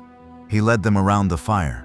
The rail was gone here, melted perhaps, or buried, but the root was in his body, encoded in 19 years of daily repetition, and he followed it by instinct, by the muscle memory of 1,000 identical journeys, turning where the track turned, straightening where the track straightened, until the route emerged again on the other side of the blaze, a section of intact rail, gleaming dully in the firelight, pointing south toward the harbor like an arrow drawn on a burning map. Dr. Sato had stopped counting. This was a conscious decision. He had counted the first 20 patients, counted them the way a doctor counts, not as numbers but as conditions, diagnoses, assessments, and then he had stopped because counting had become a form of cruelty. Each number was a person, and each person required resources he did not have, and the gap between what was needed and what was available had grown so wide that looking at it directly produced a vertigo that threatened to pull him off his feet. So he stopped counting. He stopped calculating. He entered a mode of practice that no medical textbook described and no professor had ever taught, the mode of the doctor who works beyond capacity, beyond supply, beyond hope, and keeps working anyway, not because the work will save everyone, but because the work is the only thing that prevents the doctor from becoming a patient himself. The hospital courtyard had become a triage station, and the triage station had become a field of bodies. They covered the ground, the concrete, the grass, the gravel path between the entrance and the supply shed, in rows that had started orderly and devolved into clusters, into overlapping masses of limbs and torsos, and faces turned upward toward a sky that offered neither shade nor mercy. Sato moved between them. He knelt. He checked pulses. He examined burns. He made decisions. This one gets water. This one gets a bandage. This one gets nothing, because this one is dying, and the bandage will save someone else. The decisions were not medical. They were mathematical, subtraction problems. If I give this bandage to this patient, I subtract it from the supply. If I give this morphine to this patient, I subtract it from the 2 ampules that remain. If I spend 10 minutes on this patient, I subtract 10 minutes from the next 50 patients who are waiting. The math was relentless. The math had no feelings. The math did not care that the woman with burned hands was still standing where he had left her, her wrapped hands held in front of her body, her eyes following him as he moved from patient to patient, watching him the way you watch the last light in a window before it goes out. Nurse Yoshida appeared beside him. Her face had been cleaned. Someone had wiped the blood from her eye, but her expression had not changed. It still communicated information before her mouth opened, and today the information was the same thing it had been since 11:02. Not enough. Not enough of anything. There are more coming from the north, she said. From the valley. Sato looked up. Through the gate of the hospital courtyard, he could see the road, or what had been the road, and on it, the stream of survivors that had been flowing since the first hour was still flowing, still thickening, still feeding itself toward the hospital with the mindless persistence of water finding its lowest point. The stream had no end. It had no back. It extended northward into the haze and the smoke and the burning valley, and for every person who entered the courtyard, 2 more appeared on the road behind them, and behind those 2, 4 more, and behind those 4, the entire wounded population of a district that had held 70,000 people that morning and now held only the fraction that could still move under their own power or be carried by someone who could. "We need to choose," Sato said. The words tasted like ash. Treatable injuries only. Burns, fractures, lacerations. Anyone who can be stabilized with what we have. Anyone who cannot. He paused. The sentence had an ending. The ending was, anyone who cannot be stabilized will be left to die. He did not say this. Yoshida did not need him to. She was a nurse in wartime. She understood the grammar of triage. She understood that the unfinished sentence was not a failure of language, but an act of mercy. The last mercy available to a doctor who had run out of every other kind. "I'll set up a second area," Yoshida said. "Near the east wall, for the ones we—" She paused. Same sentence, same ending, same silence where the word should be. Sato nodded. Yoshida moved away. He turned back to the courtyard, back to the rows, back to the mathematics of insufficient supply meeting infinite demand. He knelt beside the next patient. A man, young, maybe 20, a factory worker by the look of his hands. Both legs burned below the knee. The burns were deep, full thickness, the skin blackened and split, the tissue beneath exposed and weeping a fluid that was not blood but plasma, the body's last attempt to cool and protect a surface that no longer existed. Sato had no sulfadiazine cream. He had no sterile gauze. He had a strip of cotton torn from a bedsheet and a basin of water that had been carried from the hospital's last functioning tap. He began to clean the wounds. The man did not scream. The man did not move. The man stared at the sky with an expression that Sato recognized. Not pain, not fear, but the absolute terminal bewilderment of a person whose world has been replaced by something that cannot be real, and who is waiting, with the patience of the damned, for the real world to reassert itself. It would not. Sato knew this. The man did not, and the distance between what the doctor knew and what the patient believed was the loneliest space in the ruined city, wider than the river, deeper than the valley, and filled with a silence that no amount of screaming could break. The long afternoon stretched ahead like a road with no end. The sun, the first sun, the original, the one that had risen that morning over a city that still existed, was somewhere above the ash cloud, invisible, irrelevant, reduced to a dull smear of light that filtered through the particulate darkness and gave the world below the color of old bronze. The fires burned, the river flowed, the survivors walked, the dead lay where they had fallen, and the living stepped over them, and the line between the two grew thinner with every hour, and the afternoon did not end because endings require the acknowledgement that something is over, and nothing in Nagasaki was over. Everything was still happening. The bomb had detonated in a fraction of a second, but its consequences were unfolding in real time, slow, relentless, cumulative, and the people inside those consequences could not see their edges, could not find their borders, could not determine where the disaster ended and the rest of the world began. And in the middle of all of it, the fire, the ash, the screaming, the silence, the Urakami River kept moving, carrying its cargo of debris and warmth and memory toward the sea, and the sea accepted it without comment, the way the sea accepts everything, and the afternoon wore on. Night did not fall on Nagasaki. Night rose. It climbed out of the valleys and the river channels and the craters where buildings had stood, seeping upward through the rubble like dark water filling a basin from below.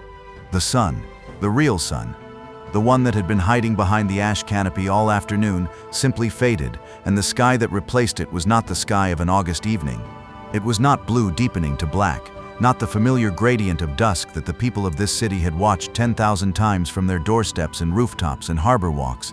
It was brown, then gray, then a darkness so complete and so textured that it felt solid, as though you could reach up and press your hand into it and your hand would leave an impression.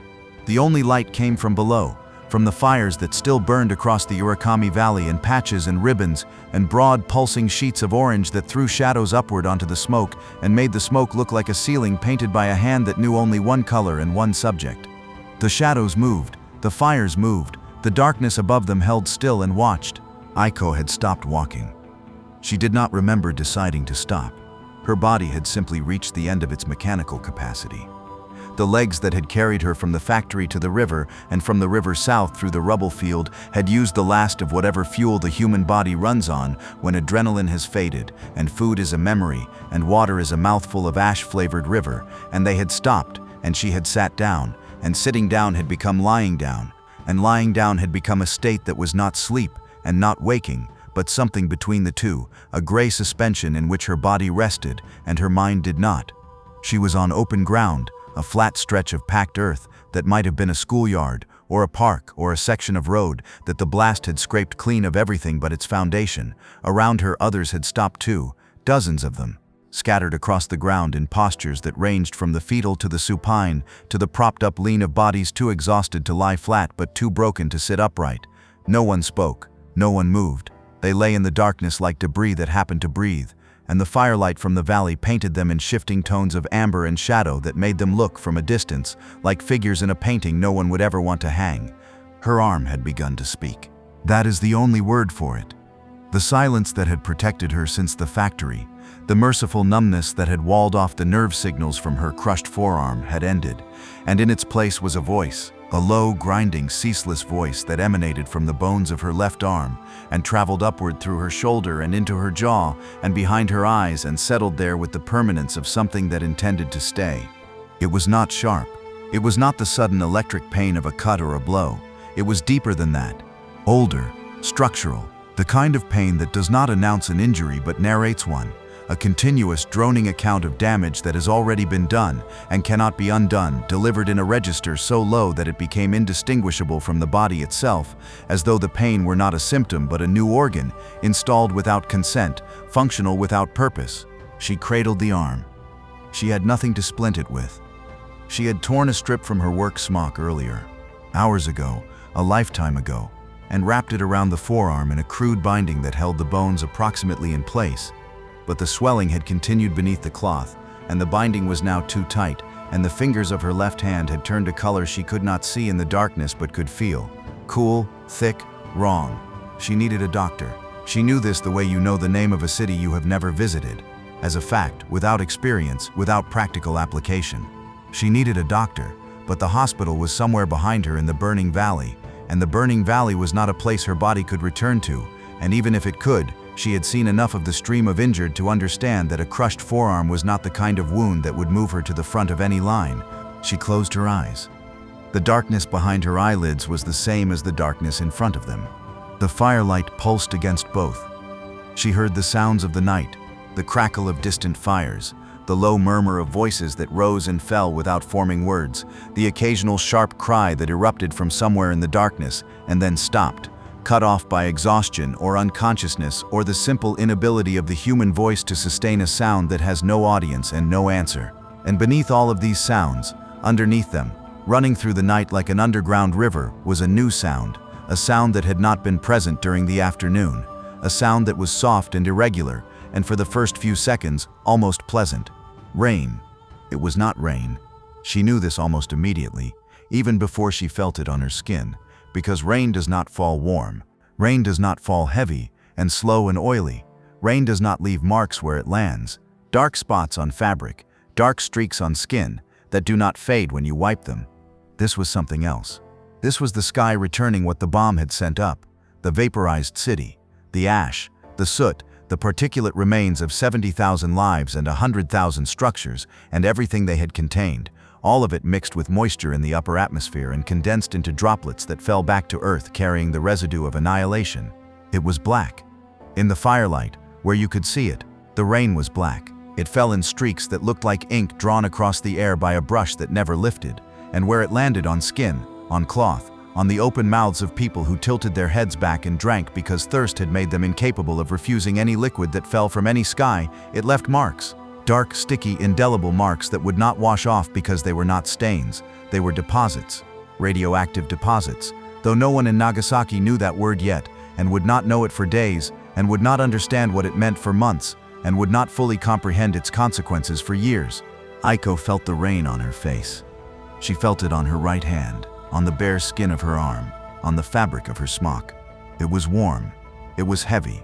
It tasted, when a drop landed on her lip and she licked it without thinking, like nothing, not like water, not like ash, like an absence of taste so complete that it registered as a flavor, the flavor of nothing, the flavor of a substance that had been so thoroughly transformed by heat and pressure and radiation that it had lost every quality except the ability to fall. She did not drink it. Not because she knew it was dangerous, she did not, but because her body, operating on an instinct older than language and deeper than reason, rejected it. Her throat closed. Her stomach turned. She pressed her face into the crook of her right arm and breathed through the fabric of her sleeve and waited for the rain to stop, and the rain did not stop. It continued. It fell across the open ground and the rubble fields and the river and the hillsides and the hospital courtyard and the bodies of the living and the bodies of the dead, with the same indiscriminate patience, coating everything in a thin, dark film that glistened in the firelight and turned the world into something that looked lacquered, sealed, preserved, trapped beneath a surface that nothing could penetrate. Tanaka's group had found shelter, not real shelter. Real shelter required walls and a roof, and the structural integrity that separates the inside of a space from the outside, but approximate shelter, a section of the rail depot's loading platform that had survived the blast with its concrete overhang intact. The overhang was cracked, tilted at an angle that suggested it might collapse at any moment, but it was above their heads, and it was solid, and it intercepted the black rain before it reached their skin, and in the economy of this night that was enough. Tanaka stood at the edge of the overhang and watched the rain fall. He counted 14 people behind him, the woman and her boy, the man with the bleeding shoulder, the girl in the school uniform, the 2 older women, and 8 others who had joined the line as it wound south through the industrial ruins. 14 people, his passengers, not because they had paid a fare or stepped onto his tram or handed him a ticket, but because they had followed him, and following was a contract, and a contract meant responsibility, and responsibility was the only thing Tanaka had left that resembled purpose. The boy was coughing.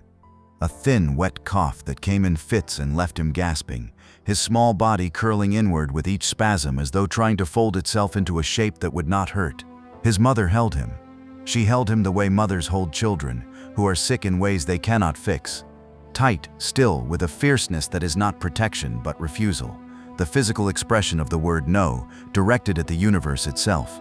Tanaka watched them. He had no children. His wife had died in 1943. Influenza, the cruel irony of a disease that killed quietly in a world that was killing loudly, and he had lived alone since then, in the same 2-room apartment near the depot, eating the same meals, walking the same route, riding the same tram. He had believed that solitude was his permanent condition, that the war had used up his capacity for attachment and left him with only the mechanical affection he felt for schedules and rails and the sound of iron on iron. But standing at the edge of the overhang, watching the black rain fall, listening to the boy cough, he felt something shift inside him, not a crack, not a break, but a realignment, a tectonic adjustment in the geography of his interior, as though a door he had nailed shut years ago had swung open half an inch, and through the gap came something warm and unwelcome and necessary. He walked to the boy, knelt beside him. The mother looked up. Her eyes were flat with exhaustion, but behind the flatness there was a question. And the question was the same question every parent asks every stranger who approaches their child in a crisis. Are you help or are you threat? Tanaka answered by taking off his uniform jacket. The jacket was filthy, soot-stained, torn at the shoulder, smelling of smoke and sweat and the chemical residue of a day that had burned through every layer of fabric and skin and pretense. But it was dry, and it was large enough to wrap around a small body. He held it out. The mother took it. She wrapped it around the boy without speaking, tucking the collar under his chin, folding the sleeves around his arms, and the boy's coughing eased, not because the jacket was medicine, but because being wrapped was being held, and being held was the last form of treatment that required no supply chain, no prescription, no equipment, only the willingness of one body to surround another. Tanaka returned to the edge of the overhang. He stood in his shirt sleeves. The night air was warm, unnaturally warm, heated by the fires that still burned across the valley. But the black rain carried a chill when it touched bare skin, a cold that seemed to originate not from the temperature of the droplets, but from their content, as though the substance they carried had its own thermal signature, its own climate, its own weather system operating independently of the August night. He stood at the boundary between shelter and exposure, and watched the rain fall on a city that had already endured the worst thing the world had ever done to a civilian population, and the rain said, "No, not the worst, not yet. There is more, there is always more." In the hospital courtyard, the rain fell on the patients. Sato saw it begin. He saw the first drops hit the concrete, black marks, perfectly round, each one a small dark period on a gray page, and he saw the patients turn their faces upward, and he saw some of them open their mouths, and the word he spoke, the only word he could think of, the only word that mattered, was no. He said it quietly, then louder. Then he was moving through the courtyard, moving between the rows of bodies, pushing mouths closed with his hand, turning faces away from the sky, shouting at orderlies to bring tarps, bring blankets, bring anything that could be held above a body, to keep the rain from falling on open wounds, and open mouths, and open eyes that had already seen more than any eye should ever hold. He did not know it was radioactive. He did not have the word or the concept or the science, but he knew it was wrong. The way a doctor knows that a symptom is wrong before the diagnosis arrives, the intuition of a trained body in the presence of a phenomenon that does not belong. Rain that falls black, rain that falls warm, rain that stains the skin and does not evaporate and leaves behind a residue that feels greasy between the fingers. This was not weather. This was aftermath. This was the bomb's second act, the long, slow, invisible sequel to the flash and the shockwave, and Sato understood, without formulating the thought in precise terms, that this rain was going to hurt people in ways he could not yet see, and could not yet prevent, and could not yet treat. The tarps were found. Not enough of them, not enough of anything. The refrain of the day, the anthem of the disaster, but enough to cover the most exposed patients, the ones with the deepest burns, the ones with the open wounds, the ones whose bodies were so depleted of fluid that any additional insult might tip them from the category of treatable into the category that Yoshida had designated with a silence and a separate area near the east wall. Sato helped hold the tarps. He stood in the rain and held a tarp above a row of patients, and the rain fell on him instead, on his head and his shoulders and his dislocated arm that he had stopped feeling hours ago, and the black drops collected in his hair and ran down his temples and left dark tracks on his skin that he would scrub at for days and that would fade but never completely disappear. The night deepened. The fires dimmed in some areas and flared in others as they found new fuel, a collapsed warehouse, a ruptured gas main, a wooden structure that had resisted the initial blast but surrendered to the creeping flames that followed.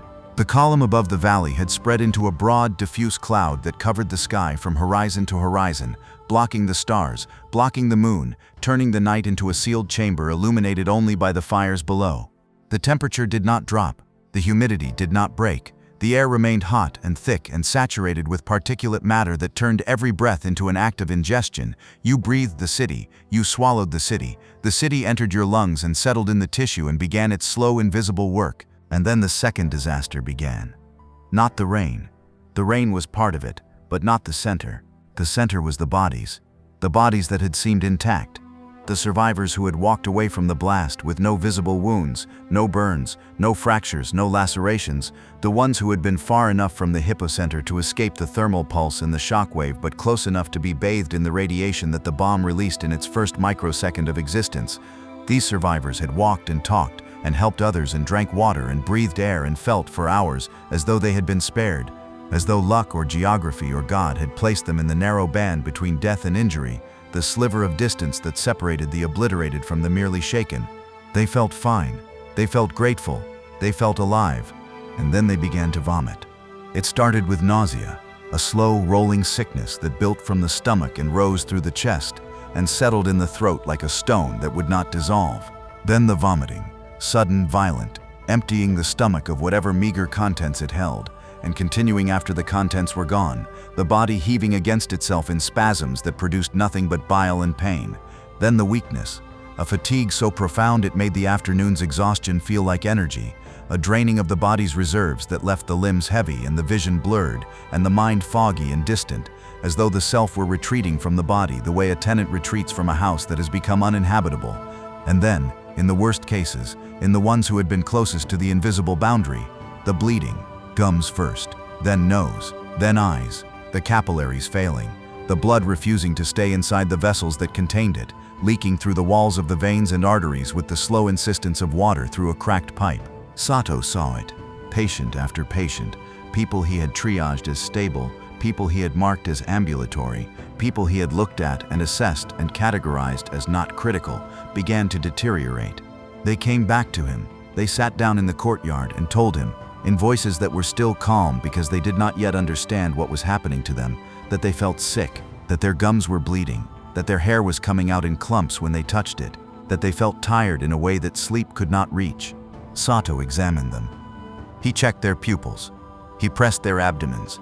He looked at their gums and their fingernails, and the insides of their eyelids, and what he saw was a clinical picture he did not recognize.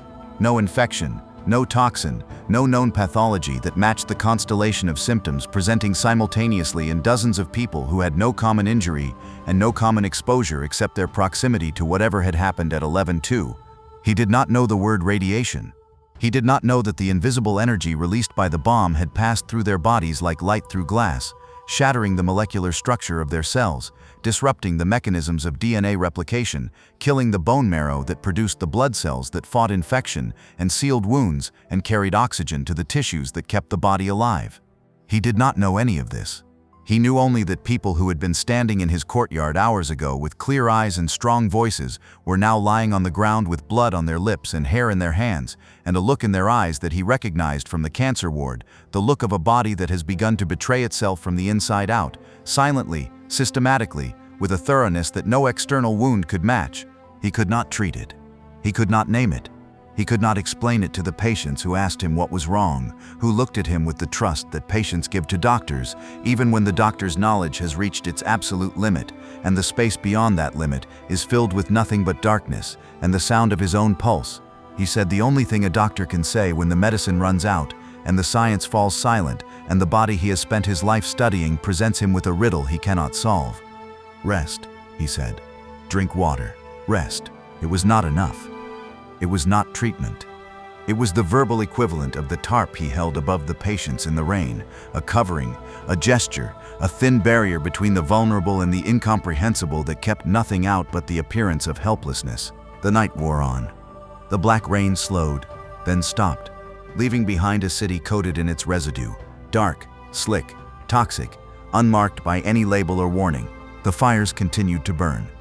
The column continued to rise, though slower now, its energy spent, its material exhausted, its shape softening from a pillar into a cloud that drifted eastward on the upper winds and carried its cargo of pulverized city across the mountains and over the sea and into the atmosphere, where it would circle the earth and fall as trace elements in rainfall, thousands of miles from Nagasaki, invisible, diluted but present, always circling, a permanent addition to the composition of the sky.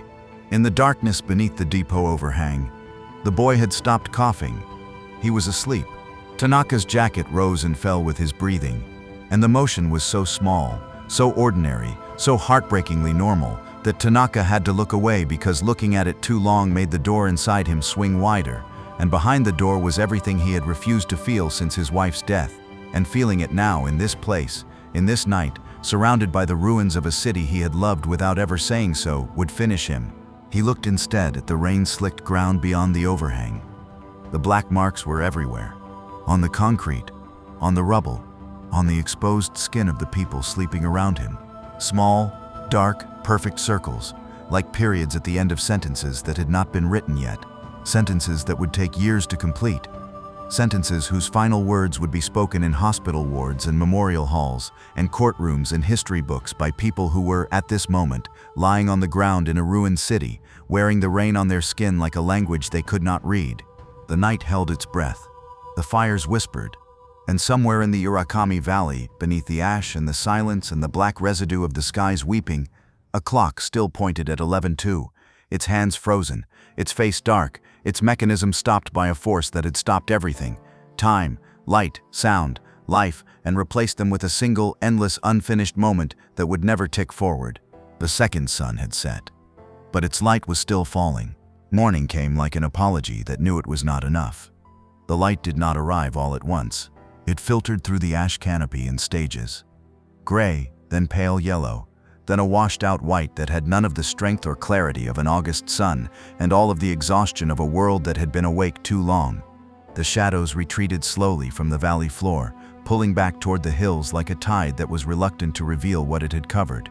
And what it revealed was Nagasaki, or the thing that had been Nagasaki, laid bare in the first honest light since the flash. It was quiet. That was the first thing.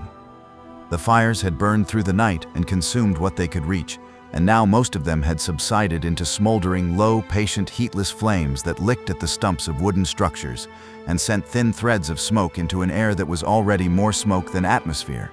The crackle was gone. The roar was gone. The sound of a city burning, that huge, breathing, living sound that had filled the valley for 18 hours, had been replaced by a silence so complete it had weight. You could feel it pressing against your eardrums. You could feel it in your chest, in the space between heartbeats, in the pauses between breaths. It was the silence of aftermath. The silence of a place where sound itself had been exhausted. Every scream screamed, every cry cried, every collapse collapsed, and what remained was not peace but depletion. The quiet of a voice that has said everything it knows and has nothing left. Dr. Sato stood in the ground floor corridor of Nagasaki University Hospital and did not recognize where he was. Not because the corridor had changed. It had. The walls cracked, the ceiling sagging, the floor gritty with plaster dust and dried blood, but because the corridor no longer smelled like a hospital.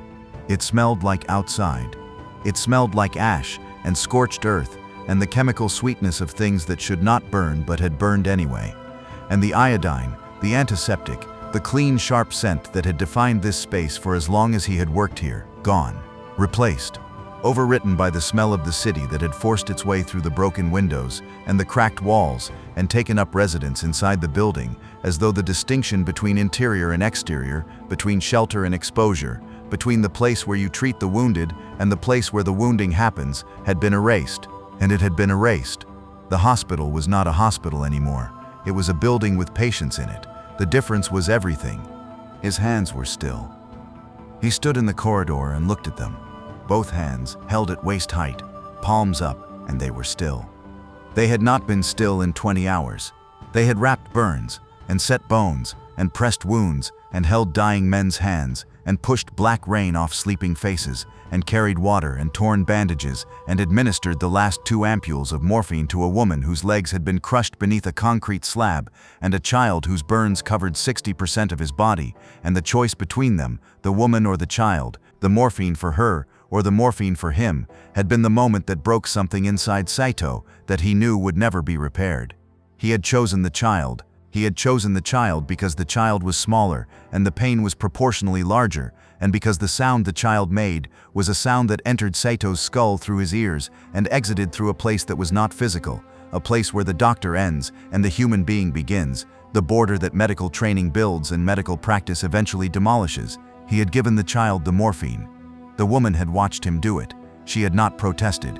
She had closed her eyes and turned her face toward the wall, and her silence had been louder than every other sound in the courtyard, and Saito had carried that silence with him through the rest of the night, the way a man carries a stone in his shoe, present with every step, impossible to ignore, too costly to stop and remove. Now his hands were still. Now the line of patients had thinned. Not because fewer people needed help, but because the ones who could reach the hospital had reached it, and the ones who could not had stopped trying, and the ones who had seemed fine had begun to fail in ways that no hands could fix. Sato stood in the corridor that did not smell like medicine, and looked at his hands and understood with the clarity that only exhaustion can produce, that he had done everything he could, and that everything he could was a fraction of what was needed, and the distance between the two, between what he had given and what the day had demanded, was a debt he would carry for the rest of his life. Not guilt. Guilt is too small a word. It was the knowledge that he had been present at a moment when the scale of human suffering exceeded the scale of human capacity to respond, and that he had responded anyway, and that his response had been simultaneously heroic and insufficient, and that both of those things were true at the same time, and that holding both of them was the price of having been a doctor in Nagasaki on August 9th. He leaned against the wall. The wall was warm. He closed his eyes. Behind his eyelids, the afterimage of the column still pulsed, faint now, a ghost of light, but present, always present, rising, and never reaching a height that satisfied it, never stopping, never finished. Aiko found the bridge.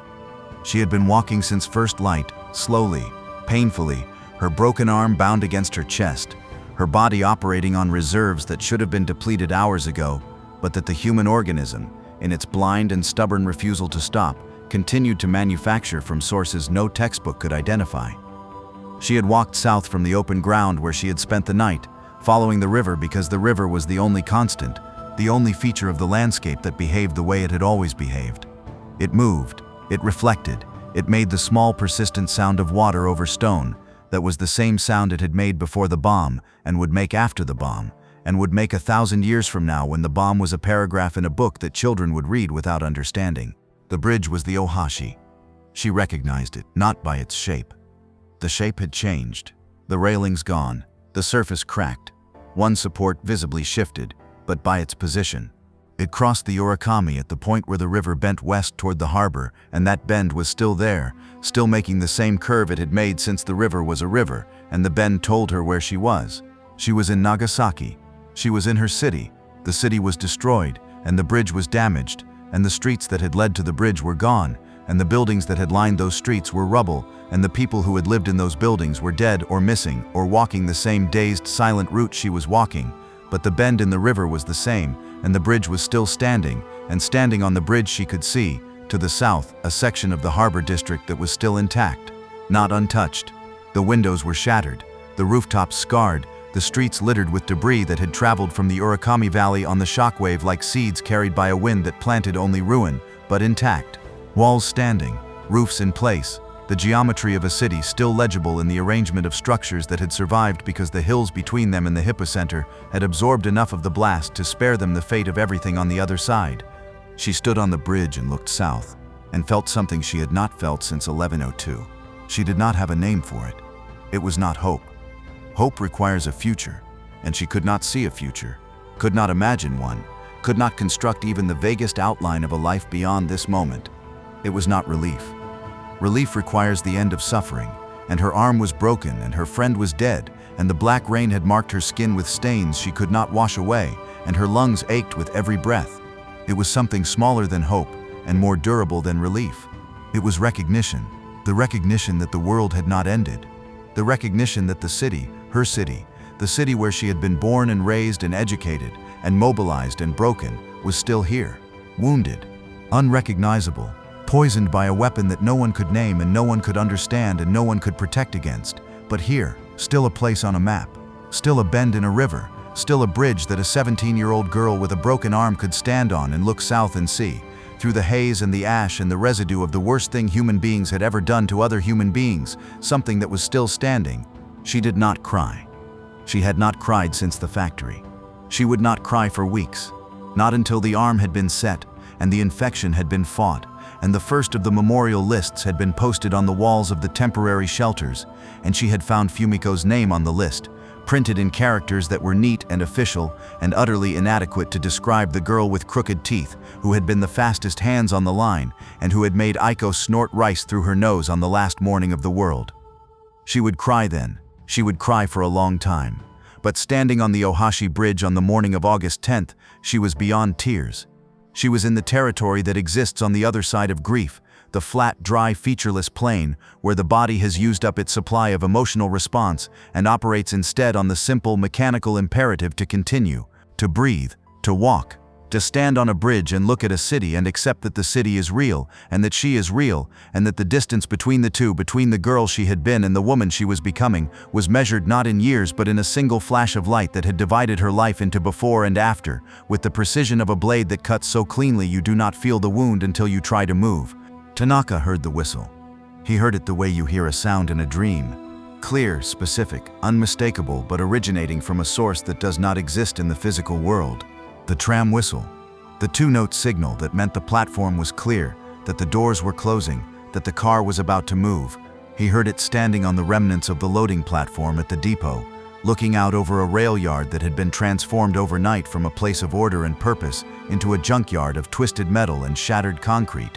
The tracks were gone. The overhead wires were down. The tram cars, 3 of them had been parked in the depot at the time of the blast, were on their sides, their windows broken, their blue paint scorched to black, their steel frames bent into shapes that did not correspond to any engineering specification. The depot building itself was a shell, walls standing, roof collapsed, interior gutted by a fire that had burned through the night and left behind only the skeleton of a structure that had once been Tanaka's second home. He heard the whistle. He turned his head, instinctively, toward the platform where the number 3 car would have been waiting. The platform was empty. The track was buckled. The signal post was snapped at its base and lying across the rubble like a fallen tree. There was no whistle. There was no tram. There was only the sound in his mind, persistent, precise, 2 notes in the exact pitch and duration he had heard 10,000 times, and he understood that the sound would never leave him. It was the ghost of his routine, the phantom limb of a life that had been amputated in a single second, and like all phantom limbs, it would continue to signal its presence long after the thing it belonged to had ceased to exist. He would hear the whistle for the rest of his life, in quiet rooms, in crowded streets, in the middle of conversations that had nothing to do with trams or tracks or the city he had known. It would arrive without warning and depart without explanation, and each time it came it would carry with it the weight of August 9th, the morning, the flash, the sideways tram, the blue disc burned into his vision, the line of survivors following him through the rubble, the boy coughing in his jacket, the black rain on the concrete, all of it compressed into 2 notes that lasted less than a second and contained an entire world. He stood on the platform. The 14 people who had followed him through the night were awake now, sitting in the gray light beneath the overhang, eating nothing, saying little, waiting for something, a rescue, an instruction, a voice on a radio that would tell them what had happened and what to do next. The boy was awake. He was still wearing Tanaka's jacket. It hung past his knees. His mother sat beside him, her hand on his head, her eyes on the distance, the burned-out valley, the gray sky, the slow drift of ash that continued to fall even now, hours after the column had thinned, as though the atmosphere itself had been permanently contaminated and would never fully clear. Tanaka did not speak to them. He did not have words. He had a whistle in his mind, and a route in his body, and a city in his memory that no longer matched the city under his feet, and the difference between the two, the remembered city and the real one, was a wound that would never close because you cannot stitch together the past and the present when the distance between them is measured in megatons. Days later, 6 days later, Japan surrendered. The emperor's voice came through radios that crackled with static and grief, and the words he spoke were formal and ancient and almost impossible to understand for people who had spent the previous week pulling bodies from rubble and boiling river water through cloth and watching their neighbors die of an illness that had no name and no treatment. Nagasaki had been the second atomic bombing, the second, after Hiroshima, 3 days earlier, a fact that the people of Nagasaki learned only in fragments, in whispers, in the slow, disbelieving accumulation of information that trickled into a city whose communication infrastructure had been vaporized along with everything else. 2 cities, 2 bombs, 2 suns that had opened above 2 populations who had been eating breakfast and going to work and checking tram schedules and rinsing their hands in basins of lukewarm water. The war ended. The killing stopped.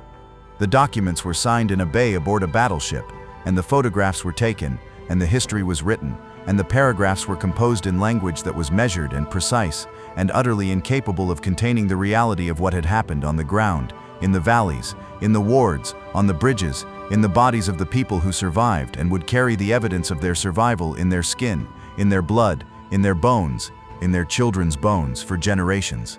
Nagasaki was rebuilt. That is the word the histories use, rebuilt. As though a city is a machine that can be disassembled and reassembled, as though the streets can be relaid and the buildings re-raised and the bridges re-hung, and the result will be the same city it was before. It was not the same city. It would never be the same city. The new Nagasaki grew over the bones of the old one the way skin grows over a scar, covering, concealing, restoring the appearance of wholeness, but beneath the surface the scar remained. In the bend of the river, in the shadow of the rebuilt cathedral, in the silence of the memorial park that now stood where the Hippocenter had been, a silence that was not the absence of sound but the presence of memory, held in the earth like heat held in stone, radiating upward through the grass and the paths and the feet of the visitors who walked there without knowing that they were walking on a wound that the world had inflicted on itself and could never fully heal. Dr. Sato continued to practice medicine. He worked in Nagasaki for 30 more years. He never spoke publicly about August 9th. He never wrote about it. He carried it the way he carried the key on the string around his neck, close to his body, always present, never displayed. When he retired, he moved to a small house on the outskirts of the city, near the hills, where the view of the valley was green and whole, and gave no indication of what it had looked like on the morning he had stood in a doorway and watched a column of ash rise into a sky that had forgotten how to be blue. Aiko's arm healed. Not fully. The bones knit at an angle that left her with a permanent crook in her forearm and a grip in her left hand that was never as strong as it had been before. She returned to work. Not in the factory was gone, but in a textile mill in the southern district where the machines were different but the rhythm was the same. Pull, clank, stack, reach. She married. She told them about Fumiko once. Only once, on an evening when the light through the kitchen window was the exact shade of amber that the firelight had been on the night of August 9th, and the coincidence of color had unlocked something in her that she had kept sealed for 20 years. She told them about the crooked teeth, about the fast hands, about the rice through the nose. She did not tell them about the shape on the factory floor. Some memories are not stories. They are rooms you enter alone and leave alone, and the door closes behind you, and you do not go back. Tanaka rode the rebuilt tram. When the line was restored months later, then years later, piece by piece the tracks relaid, the overhead wires rehung, the cars replaced with new models that were faster and quieter and painted a brighter shade of blue, Tanaka was there. He was the first operator on the reopened Matsuyama route. He stood on the platform of the new car and gripped the new brake lever and felt the new wheels settle into the new tracks, and the sound they made, iron on iron, the old sound, the heartbeat sound was the same, exactly the same. And for a moment, standing on the platform in his new uniform with his hand on the lever and the route stretching ahead of him like a sentence he had memorized in a language he would never forget, he was 19 years old again, and the world was whole, and the whistle in his mind matched the whistle in his hand, and the two notes sounded together, one real, one remembered, and the chord they made was not harmony and not dissonance, but something in between. Something that only Tanaka could hear. Something that meant, I was here. I survived. I kept moving, and the thing I lost is the same thing that keeps me going. The tram moved forward. The tracks converged at the vanishing point. The river caught the light. And Nagasaki, the new Nagasaki, the rebuilt Nagasaki, the Nagasaki that grew over its own grave and called itself alive, continued. Not healed, not whole, not the way it was before, but continuing, the way a heart continues after it has been broken, the way a clock continues after it has been stopped and restarted, the way a story continues after the worst part, not because the worst part is over, but because the people inside it refuse to let the worst part be the last part. Some tragedies do not end. They echo. They live in the bend of a river, in the sound of a whistle, in the crook of a healed arm, in the smell of a corridor that used to be a hospital. They live in the rain that falls and the silence that follows, and the light that returns each morning to illuminate a world that has been changed in ways the light itself cannot see. They echo through generations, in the blood, in the bones, in the stories told once over kitchen tables and never told again.